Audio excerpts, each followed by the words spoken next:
పై రెండు ఫోటోలలో మీరు జాగ్రత్తగా గమనిస్తే ఫస్ట్ ఫోటో బైక్ వెనకాల ఐరన్ గ్రిల్డ్ ఉంది. ఆ బ్యాక్ మీకు గ్రీన్ కనపడుతుంది. ఆ తర్వాత ఒక బాట కనపడుతుంది, నడిచి వెళ్ళడానికి అనువుగా వేసింది. రెండో ఫోటోలో చూస్తే ప్రవీణ్ అన్న దగ్గరలోనే ఒక చెట్టు మొదలు కనపడుతుంది, గ్రీన్ గ్రాస్ కూడా కనపడుతుంటుంది. అయితే మూడో ఫోటో చూడండి, ఆ అబ్బాయి చెప్తున్నాడు ఆ వచ్చిన వ్యక్తి ఇక్కడే కూర్చున్నాడు అని. ఆయన కూర్చుంటున్నాడు అక్కడ. ఆ మూడో ఫోటోలో ఆ వచ్చిన వ్యక్తి ఎక్కడ కూర్చున్నాడో అక్కడే కూర్చుని చెప్తున్నాడు. కూర్చున్నప్పుడు చూడండి, వెనకాల గ్రీన్ గ్రాస్ ఏమీ కనిపించదు.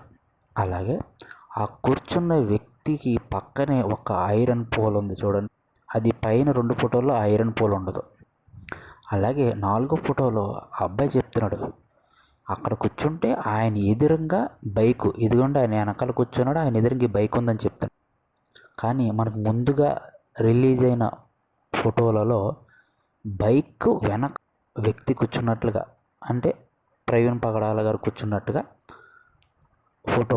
వీటన్నిటిని బట్టి ఆలోచిస్తే వచ్చిన వ్యక్తి ఎవరో వేరొకరు అయి ఉండొచ్చు, ఆ ఫోటోలు వేరే చోట తీసి ఉండొచ్చు, లేదా అందరూ ఏదో ఒక అబద్ధపు రాజకీయం ఏమంటారు మీరు?